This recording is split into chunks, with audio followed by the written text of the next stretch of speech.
Once upon a time, in the grand world of the British royal family, there was a young prince named Charles. Born on November 14, 1948, he was the first son of Queen Elizabeth II and Prince Philip, destined to become the future King of England. Charles grew up in palaces, surrounded by luxury, but his life wasn't all fun and games. From a young age, he was trained to be the perfect king, carrying the weight of the crown on his shoulders. Far away from royal castles, in a noble yet ordinary family, a little girl named Diana Frances Spencer was born on July 1, 1961, in Sandringham, Norfolk. Diana was sweet, shy, and loved helping people. Despite her family's wealth and noble background, her childhood wasn't perfect. Her parents divorced when she was young, and this left her longing for love and stability. As Diana grew up, she became a charming young woman with a kind heart. She worked as a kindergarten teacher in London, leading a simple life, never imagining that one day she would be part of the royal family. Charles and Diana first met in 1977, when Diana was just 16.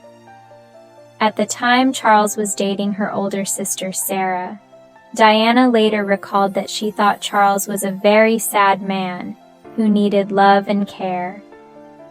Their paths crossed again a few years later at a summer event, and this time something clicked. Diana, with her innocence and warmth, caught Charles's attention. In 1980, their relationship became serious. The media noticed Charles taking a keen interest in Diana, and rumors of a royal romance began to spread. Charles was under pressure to marry, as he was already in his early 30s, and Diana seemed like the perfect choice, a beautiful, kind, and respectable young woman from a noble family. On February 6, 1981, Charles proposed to Diana, and she said yes. The world was ecstatic. Diana, just 19 years old, was thrust into the spotlight as the future Princess of Wales. On July 29, 1981, they got married in a grand ceremony at St. Paul's Cathedral. The wedding was like a scene from a fairy tale, watched by over 750 million people around the world.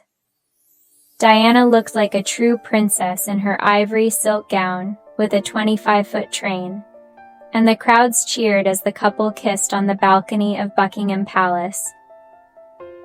But behind the glamour and the smiles, cracks were already beginning to form. After their wedding, Charles and Diana became the most famous couple in the world. Diana quickly embraced her role as the Princess of Wales, winning hearts wherever she went.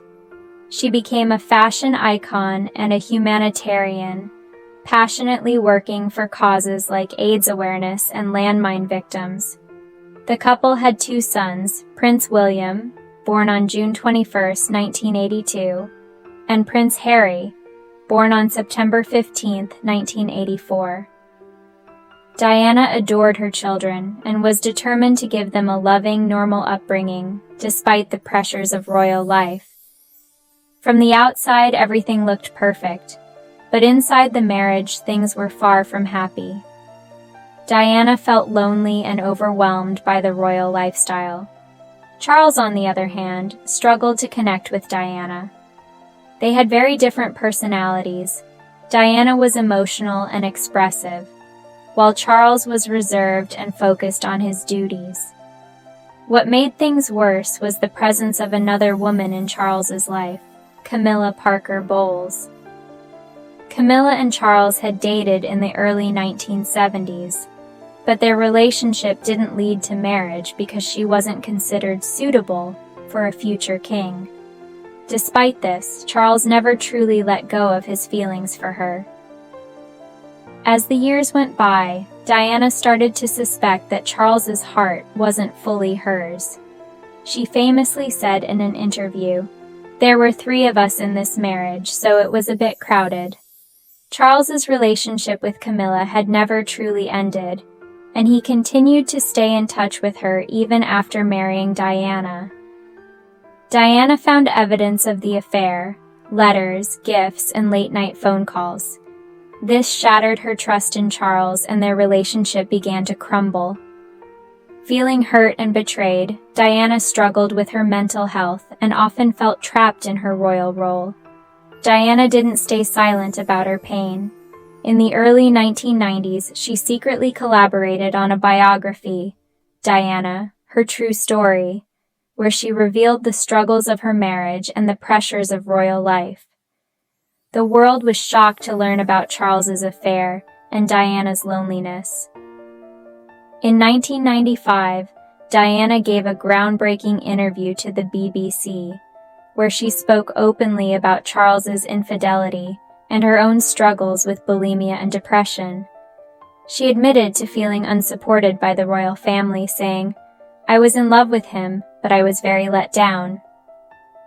The royal family couldn't ignore the growing tension between Charles and Diana. In 1992, they officially separated, and in 1996, their divorce was finalized. Diana lost her royal title, but she remained the beloved people's princess in the eyes of the public. After her divorce, Diana began a new chapter in her life.